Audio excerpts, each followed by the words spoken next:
Akkam jirtu kabajamtoota daawwattoota maatii hambaa miidiyaa guyyaa har'aa Anmoo Tamasgeenii fi akkasumas Yoonaas Wiirtuu. Qophii keenya har'aa keessatti bakka ajaa'ibsiisaa isin daawwachiisuuf imala jalqabnee jirra. Innis istaadiyeemii kilaboota kubbaa miilaa Ingilaand beekamoo ta'an keessaa tokko kan ta'e yoo ta'u, bakka beekamaa hambaa kubbaa miilaan liqimfamedha. Istaadiyeemiin kun egaa namoota ispoortii jaallataniif bakka daawwatamuu qabu yoo ta'u, ijaarsi isaas miira namaa akka hawwatu ta'etu. Egaan kun imala keenya jalqabnee South West Londonitti kan argamu buufata baaburaa Stockholm Station jedhamutti argamna.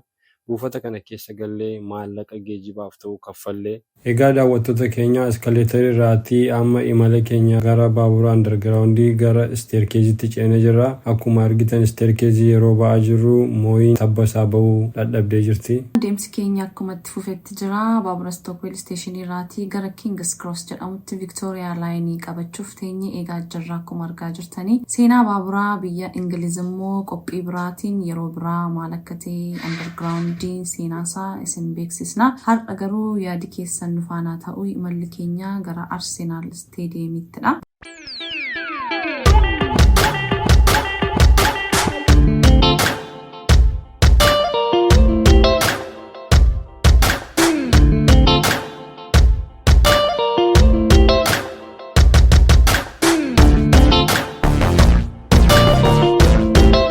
Baaburri keenyas kunuugaa daqiiqaa tokko booddee nuuf dhufee keessa gallee imalaatti jirra. King's Cross geenya amma immoo laayinii keenya gara Piccadilly laayiniitti jijjiiruu qabna jechuudha. Dirree Arsenaal kallattiin deemuu fi Victoria laayinii irraatii gara Piccadilly laayinii jijjiiruuf Piccadilly laayinii qabachuuf xiqqoo undergroundii miilaan deemuu waanta qabnuuf amma King's Cross irraatii Piccadilly laayiniin buufata 3 booddee dirree Arsenaal argina jechuudha. Baaburri keenya amma dhufutti mooyin dadhabdee waan jirtuuf ofirra teessee teessumii jiran hundiyyuu maamiltoota biroon qabanii waan jiruuf ofirra taa'aa jirti. Helpline undergroundii fayyadamnee akka itti gargaarsa gaafatan isinitti agarsiisuuf yaalii nuti goone hin milkoofne. Baaburri keenya dhufee baabura qabannee gara dirree Arsenaalitti imalaa jirra. Egaan kunoo akkuma argaa jirtan buufata dirree baaburaa istaadiyeemii Arsenaaliin geenyee gara dirree Arsenaalitti deemsi keenyatti fufee jira. Akkuma argaa jirtan egaa dirree Arsenaal kana geenyee manni argaa jirtan kun tikeet oofisii kallattii Highbury House bira geenyeetu jira. Fuuldura isaatti egaa kan argaa jirtanii boca meeshaa waraanaa dishqaa yookaan afaan Amaaraatiin madfii kan jedhamu sanadha kan kaa'amee jiru kuni. Egaan kana daawwanneetu daandiittiin gara istaadiyeemii nu geessu qabannee staircase ol ba'uu eegalleetti jirra. Haaya daawwattoota keenya mooyinii ammas tabba kana ba'uu waan dadhabde fakkaatti. Imalli keenya akkuma itti fufetti jira. Utuu istaadiyeemii bira hin ga'iin mooraa istaadiyeemii keessaa suuraa taphattoota Arsenaal maxxanfamee jiru isin daawwachiisna. Haayataan nu hordofaa. As gamanaan gara harka mirgaa keenyatti kan argamu Muuzeemii Arsenaalidha.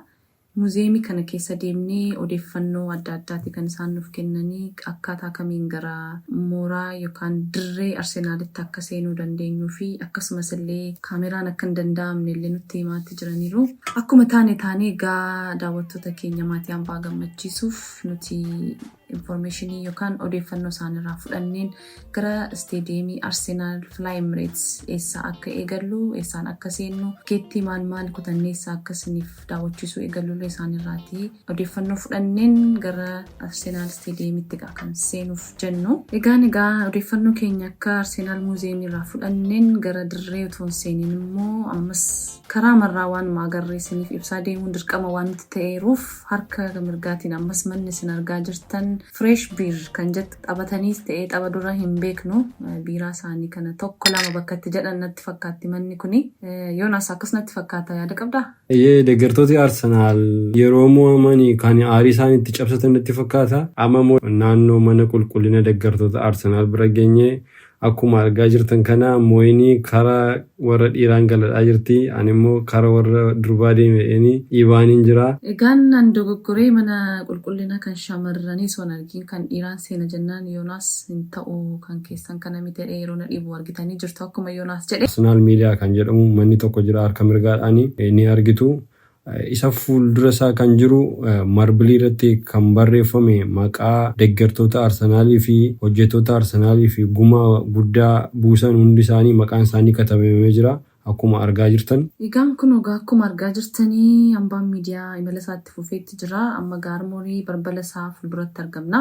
Egaan daawwattoota keenyaa kottaa waliin haa seennu wanta keessa jirus waliin haa daawwannu isiniin jedha. Akkuma argaa jirtan egaa keessa isaa huccuu uffata kubbaa kophee Arsenal brand original kan ta'an bifa garaagaraan kan bocaman nuti gurguramas keessatti. Akkuma argaa jirtan egaa viidiyoo waraabuun hin danda'amu kan nuun jedhaa jirtudha mucayyoon as keessatti argaa jirtan kuni. Nuti garuu amma dandeenye daawwattoota keenya gammachiisuuf carraa argannee hundatti fayyadamnee waraabnee isin biraan ga'uuf carraaqqii guddaa gochaa turre.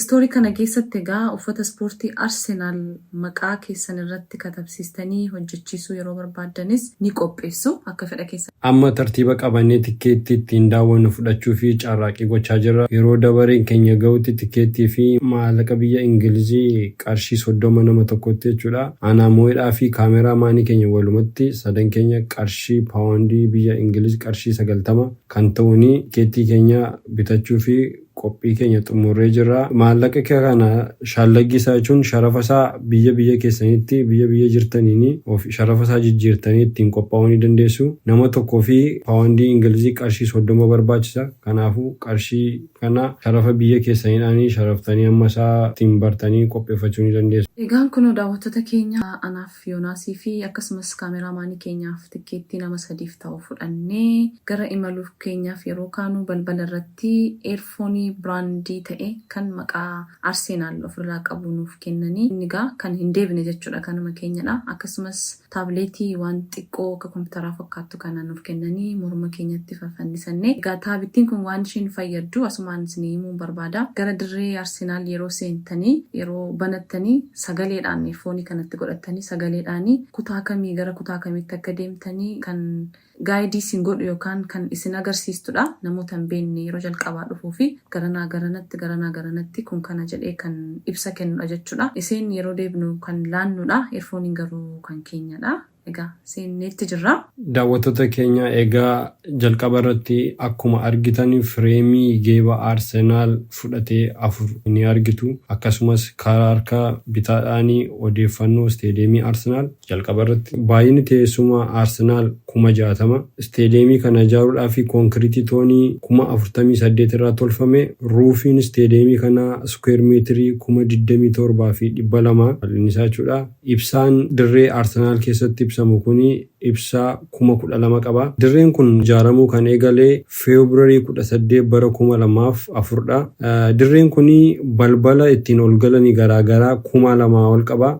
Mana fincaanii gara 900 qaba. Akkasumas kaameraa CCTV 500 qaba dirree kana keessatti. Kan biraa immoo pilaazmaa iskiriinii kan filaattii ta'anii kan daawwattoonni ittiin daawwatanii fi kan isaan ittiin warri CCTV ittiin moonitarii godhanii gara 500 qaba. Kutaa IT 4,500 argama dirree kana keessatti. Ulfinni ruufii isaa gubbaarratti tolfamee jiru toonii 3,000 ta'a. Isteediyeemiin kun hojjetamee kan xumurame Juulaayii 22 bara 2006tti. Egaan gara daawwannaa keenyaatti taafufnu siidaawwan namoota babbeekamoo kilaba Arsenaalii fi gumaacha guddaa godhan garaagaraa kutaalee adda addaa jiran keessatti argaa jirra. Kutaa kana keessatti egaa viidiyoo waraabuuf carraaqqii nuun gooneef milkoofne haa ta'uyyuu malee suuraa garaagaraa arganne kana isin daawwachiisuuf yaalla. Haa egaa daawwattoota keenya mana kana keessatti kan argitanii siidaawwan namoota babbeekamoo Arsenaaliif gumaacha baay'ee gumaachanna. Siidaa jalqabaa irratti argitan kuni leenjisaa Arsenaal beekamaa Arseen Wenger jedhamudha.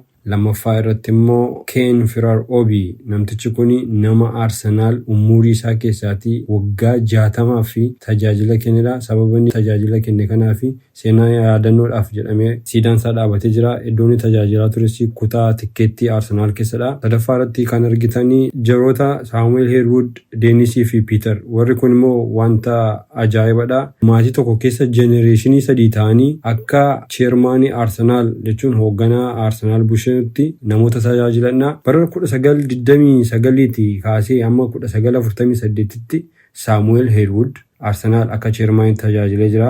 Achi booddee immoo bara 1962 kaasee amma 1982ffaatti mucaan Saamu'eel Heelwood maqaan isaa Deenis kan jedhamu Deenisitu akka cheermaanii Arsenaal ta'ee tajaajile. Sadaffaa irratti bara 1982 kaasee amma 2013tti mucaan Deenis maqaan isaa Piiter jedhamu cheermaanii Arsenaal ta'ee tajaajilee jira. Kuni siidaa isaaniidha. Yaadannoo isaaniif jedhamee wanta kalaqamees ta'e. Egaan akkuma argaa jirtan egaa siidaa anaaf Yoonaas bira dhaabbannee jirru guyyaa gaafa kamisaa 26 Oktoobar 2006 Piriins Filiip dirreen Arsenaal kan itti eebbifame siidaa yaadannoo isaaf ta'udha kun kan inni agarsiisu jechuudha. Suuraan maxxanfamee fireemii keessaa mul'atu kun Arsenaal People jedhamee bara 2008 kan hojjetame yeroo ta'u diizaayinariin kalaqa kanaa abbaa taphattoota Arsenaalii fi kaapiteenii Arsenaal kan ture Rooben Roompersiidha.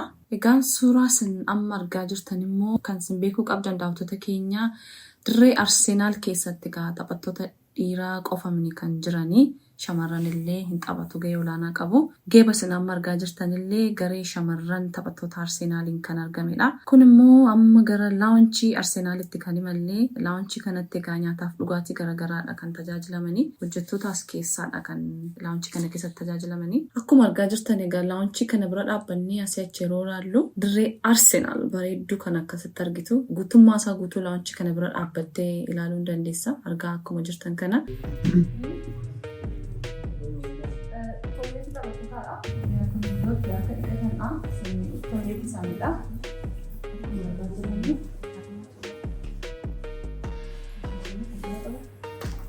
Iddoo kanatti intala baajii sana galan isaa cabbii.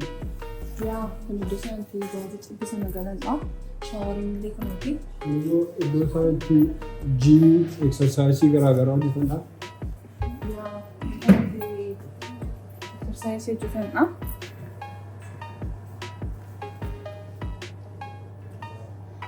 Amma daandiin keenya gara huccuu iddootti taphattoonni Arsenaal jijjiiratan yookaan bakka changing room isaanii deemna. Bakka jijjiirraa kana keessatti akkuma keenya daawwannaa kan dhufanii raapparii muuziqaa tokko arginee dandeettii isaa kanas sheersiniif goona. Gaan imala keenya kanarratti bakka jijjiirraa huccuu uffata taphattootaa keessatti raapparii arganne kanaanii xiqqoo ishee daawwattoota hambaa miidiyaanuuf bohaarsii jenneerra. Erga isaan bohaartanii boodammoo bakka changing room yookaan bakka taphattoonni keenya uffata isaanii jijjiiran kana keessatti uffati isaanii tokkoon isaa maqaa isaaniitiin jira waan ta'eef isa sin daawwachiisna. Tomiyasu. Ya. Immoo Timba asirratti qabiyyee taa'ee jechuudha. Kuni Toomaas Paartiin argitu. Jorgiiniyoodha kuni. Kun immoo Faabiyo Veeraadha. Iddoo taa'ee jiru. Kun Diklaaraayisdha. Akkuma argitanii. Kuni Odeegaadha. Kaapiteenii Arsenaal. Hawamaa Suudaa yeroo argitanii kaabiidha. Lammii biyya Jarmaniidha. Kun immoo Ismiisroodha. Lammii biyya Ingilaandi kan ta'e yeroo ta'u. Yeroo dhuftanii. Saakkaa. Mooyin jaallatee Saakkaadhaanii. Kanaafuu Saakkaa bukayyee. Kuni taphataa Arsenaal hojii ta'e yeroo ammaa Martineelidha. Biyyi isaa Biraaziilidha. Lammii Biraazil. Martineel from Brazil. Filmoo Troosaadha. Troosaad taphataa Arsenaal. Gabriel Jesus. Kuni lammii biyya Biraaziilidha. Kitaan immoo lammii biyya Ingilizidha. Akkuma beektanii. Williamson lammii biyya Ingilizidha. Little akkuma maqaa isaa argitanii Little Arsenaal lammii biyya Ingilizidha. Iddoo isaaniitti isaanii jijjiirrata waan ta'eef kan garee Arsenaal gara kanaan kan maqaa waraanaa garee shamarraniitu jira. Gara kanaan kan wara xiyyaara akkuma argitanii. Uffannaa isaan jijjiiratan kana fakkaata ture bakka kana Saakkaa maalummaa sooshaal miidiyaan uummata ilaaluu amma yeroo ammaa kana keessatti argine isin bashannansiisaa isin bohaarsaa bakka uffata isaanii agarsiisaa jirra. Ammallee turtii keessan faana ta'uu gara kutaa biraatti isin teessisna. Daawwattoota keenya amma immoo gara waajjira leenjisaa Arsenaal Maayikil Arteetaa sin daawwachina. Waajjira isaa kana keessatti Maayikil Arteetaa garee leenjistoota isaa wajjin ta'ee iddoon itti isaaniif leekcharii yookaan taphattoota isaaf leekcharii kennee irratti wal mari'atanidha.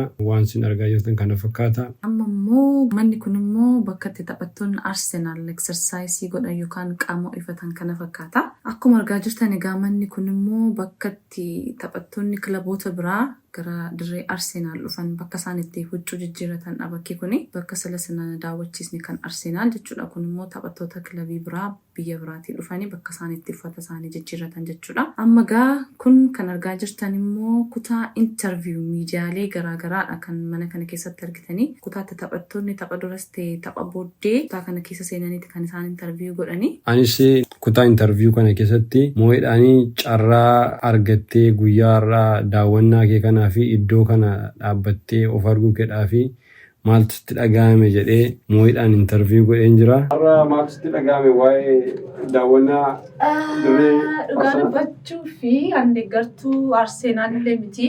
Egaa garuu hiriyoota koo akkasumas daawwattoota hordoftoota maatii Abbaa Miidiyaa bohaarsisuu gammachiisuu naawwii kiyya waan ta'eefan bakka inni deeggarreen dhaabadhe gaarraa of galchaan isaanii jedha. Akka isaan ittiin bohaaran isaa abdiin qaba.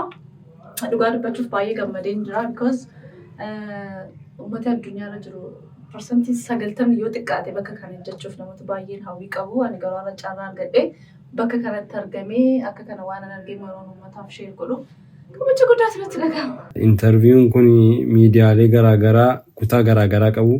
Interview kana yeroo gaggeessan jechuudha. Akka argaa jirtanii kan TNT jira, kan BBC jira, kan hundumtuu akkuma joornaalii isaaniidhaanii mana mataa isaanii qabu. Akkuma argaa jirtan sin daawwachiisaa jira. Egaa namni immoo kutaa kun akkuma argaa jirtanii kutaa konfiraansii taphattootni Arsenaalii fi miidiyaaleen adda addaa itti yaada wal jijjiiranidha.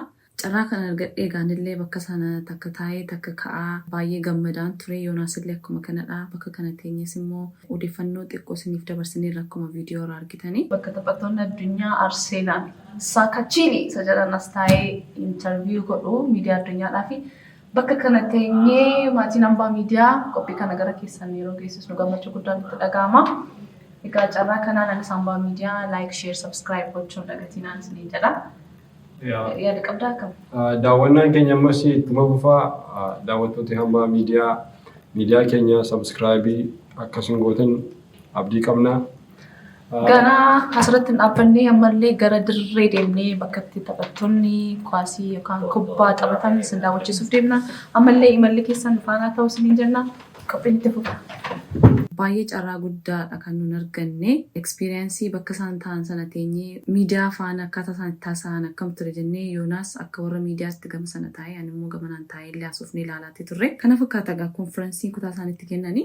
Balballi kuni balballi isin argaa jirtanii namoota daa'ima qabanii yookaan qaamni isaanii hir'uutee yookaan miidhamaa ta'e balbala isaan ittiin isteediyeemii ittiin aksasii godhan yookaan ittiin galanidha. Qaamni koo hir'uudha jettanii yookaan immoo dandeen deemuu ijoolleen qaba akka itti galuun qabu akkasittanii akka yaadnee fi dirreen Arsenaal karaa hundumaa furmaata mataasaa qaba. Kun kan inni agarsiistu geeba Arsenaal nyaatee Champions League, FA Cup, European Cup, League Winners, European Cup Winners, Charity, Community Shield Winners. Kanaafuu amma Arsenaalii bara 2020 kaasee geeba nyaatee hin beeku jechuudha. Nyaatee hin beeku. Nama gaddisiisa.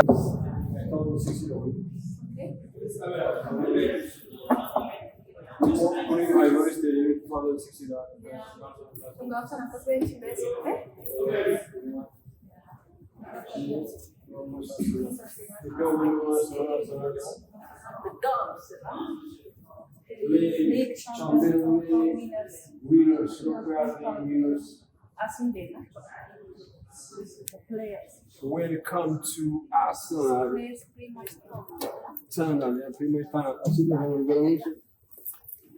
Kan isin ilaalaa jirtanii karaa taanal bakka jedhamtu kuni karaa taanalii taphattoonni dirree Arsenaal karaa isaan itti taphachuuf dirree seenanidha karaan kuni. Abbaa Miidiyaa gama dirree seenuuf jennaa kubbaanis qophaa'eera Abbaa Miidiyaas qopheetti jira. Jarri kun nu bananii seena. daawwachiisaa dirree Arsenal arganneetu afgaaffii isiniif goonee jirra. Afgaaffii isaanii kanas akka armaan gadii ta'a dhaggeeffadhaa. Tell us like what they call the row, like each row, each side, whole side, yeah. So you've got the North Bank, Right. the West Stand, This time, the Clock End, look, which is the South Stand, yeah. right. But it's famous for the Clock End. The Clock To End. the clock. And then you have the East Stand. Yeah, North, East, South, West. Thank you. You're welcome. And each seat have their own names, yeah? If a season ticket holder wants to have their name put on their seat, they can have that put down. Usually it's just the numbers. Thank you. You're welcome. Is the all sides go history like for the fun? For the fans, well, the two famous sides are the Clock End. So we've had a clock since the 30s. Herbert Chapman, our most successful manager, or the manager that really started everything. The most successful is Arsene Wenger. The manager that started it for us, winning our first FA Cup in 1930 and then the league in 31. Okay. He wanted to do a lot of things for fans to make them enjoy the game better. Okay. So, for instance, Arsenal have white sleeves. He was the person that introduced the white sleeves. Numbers on players' backs. But he was the one that put a clock in as well. So the clock was originally 0 to 45 to 0. Okay. But the FA felt like it undermined the referee. Because when we were like, Okay. the referee was like, no, I use my watch. So they just changed it to an ordinary clock. And that was fine. And then the North Bank is where we have the most fans at once behind a goal. So they tend to, Arsenal has a gentleman's agreement to always play the second half towards the North Bank. And we hit And yeah, I hate Tottenham. we hit Tottenham. Where are the special guests like? There, The special guest. So you have box level. So you can see club level, one above. Okay. So we have 3,000 seats in box level. Just for special guests.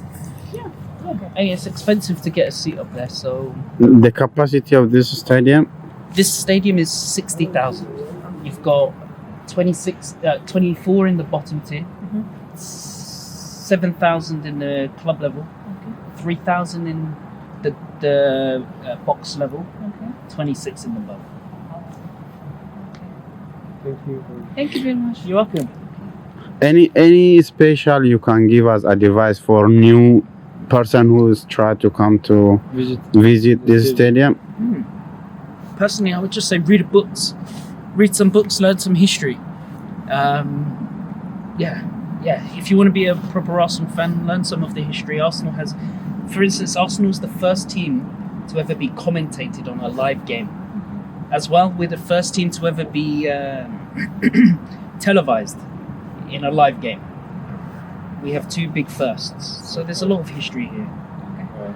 Thank you. Thank you very much. Egaan daawwattootaaf jaalatamtoota maatii hambaa miidiyaa akkuma argaa jirtanii bakka nuun amma teenyee jirru Yoonaas faana bakka leenjistoonni Arsenaal taphattoota Arsenaalii bakka isaan ta'anii kubbaa miilaa ilaalanidha. Carraa kan argannee bakka kana taa'uuf anaaf Yoonaas baay'ee gammanneetti jirra akkuma argaa jirtan miira nuun keessa gallee jirru. Akkasumas taabii isaan ittiin ol galaa gaayidii singooti kun jedhan kana waliif ibsaallee turre teenye. Kana fakkaata gadirreen Arsenaal baay'ee namatti tolaa keessa bashannanaa turre. Suuraa adda addaa ka'aa turre. Daawwattoota keenya daawwannaan keenya amma gara xumuraatti gahaa jira. Amma yeroo boofachaa jirru naannoo isin argaa jirtan kuni waajjira hojjettoota Arsenaaldha. Waajjira kana gaafa ol galuu fennu akkuma argaa jirtanii taphii geemii wayii jira. Tapha geemii kanarratti saantima 1 fi qarshii 50 paawundii biyya Ingilizii jechuudha. Isa yeroo gashitanii keessa achi maqaa Arsenaal kan piriintii irratti ta'e saantima gurguddaa sinibaa saantima kana jechuudha riwaardiin sin argattan erga qarshii sana gashitanii booddee. Hambaa miidiyaa daawwannaa keenya xumuree gara alaatti ba'aa jirra. Beektaan Arsenaal miidiyaa seentaadha. Bakka miidiyaatti xumuree.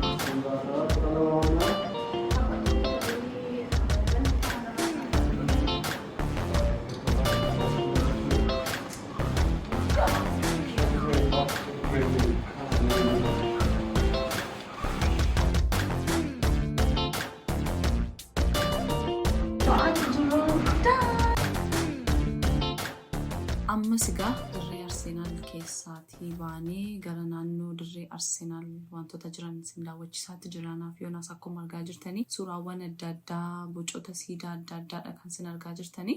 Iyyee akkuma moo'in jettee naannoowwan dirree wantoota jiran sin agarsiisuuf yaala. Naannoo dirree kanarratti boca yookaan siidaan taphattootaa fi maxxansi suuraa taphattoota Arsenaal warra leejendii ta'an jechuun warra goota Arsenaal jedhamanii maxxanfamee jira. Tokko tokkoon sin daawwachiisuu yaala.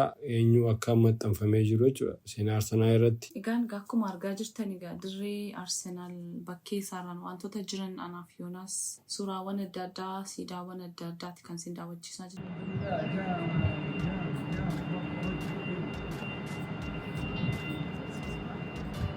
Kuni information center Alan Sunderland. kun taphataa Alan Sunderland goolii lakkoofsise Manchester United wajjin bara 1979 Charles George Liverpool waliin Marco Kanu Middlesbrough wajjin yeroo Arsenal taphate Tony Adams argaa jirtu kun lakkoofsa 6 kana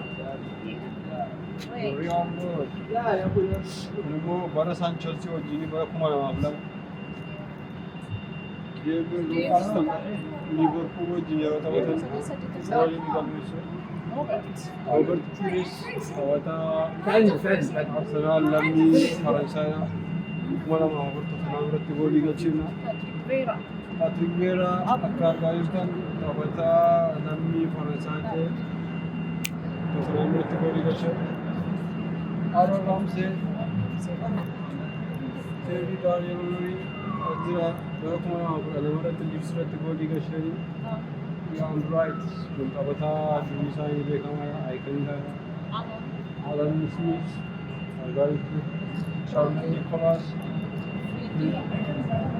Paul Wilson David Seaman David Beckham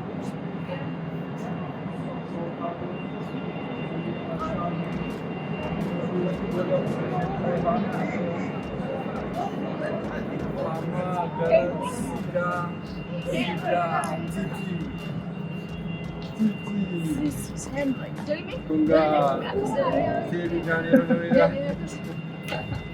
Titi kapiteni Arsenal waggaa dheeraa taphataa Faransaay lammii Faransaay Terry Daniel Henry siidaan isteediyeemii Arsenal bira dhaabate kana fakkaata yeroo isteediyeemii Arsenal daawwattanii siidaa Terry Daniel Henry ni argitu jechuudha.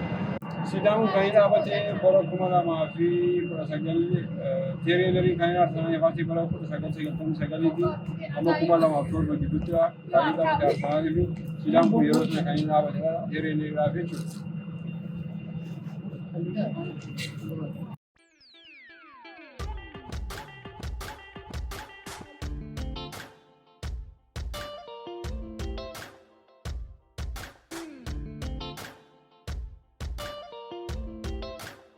Ammas anaaf yoonaas kan qaqqabaatti jirru akkuma argaa jirtanii yeroo jalqaba dirree Arsenaal seenne dishqaa yookaan afaan Oromoodhaan dishqaa kan jennu yookaan afaan Amaaraatiin madfii akkuma sila jedhee ture seensa jalqabaarraa kan isin argitanii turtanii amma immoo seensa karaa ba'umsaa irratti kun lamaan immoo kan isaan jiranii akkuma argaa jirtan anaaf yoonaas akkuma waan amma nutti dhuka'u wayii qaqqabneetu itti naannofneetu kan ilaalaa turre akkasumas illee irra yaabbannee teenyee bashannanaa turre akkuma argaa jirtan suuraawwan adda addaa kana fakkaata gaa seenaa Arsenaal walumaa galatti. Egaan egaa daawwattootaaf jaallatamtoota maatii Ambaa Miidiyaa turtii keenya yeroo manaa baanu kaasnee gara isteeshinii undergroundii yookaan lafa jala baabura deemullee sin agarsiisaa. Deemsa deemaa yookaan imala imalaa turre nu faana turtanittu. Deemsa kana keessaa waan baay'ee barattanitti jennaa. Dirree Arsenaal namoota qaamaan hin beekneef illee akkasumas foddaa televezyiinii qofaan ilaaltan har'a waan baay'ee keessa isaallee wantoota jiran gola gola isaa seennee sin daawwachiisaa turuun keenyaan yaadatama.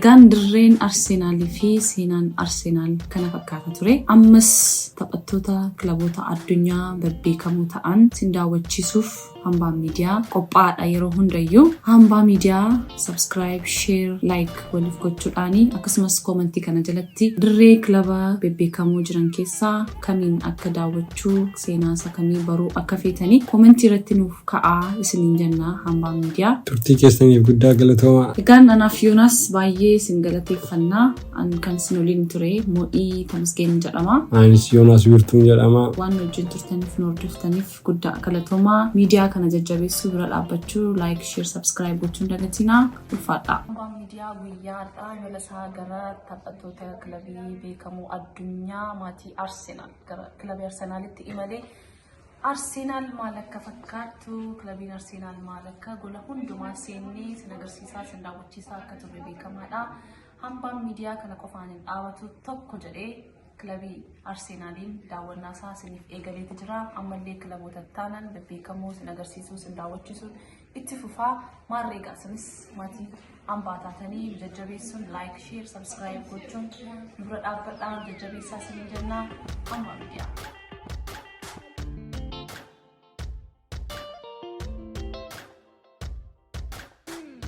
daawwattoota keenya wanta gammaatti ilaalaa turtan kana fakkaata ture akkatti gammadan abdii qabna agarsiisni isteediyeemota kilabii garbiraa addunyaarra jiran hundallee itti fufaa turtiin keessan hambaa miidiyaan hin haa ta'u galatooma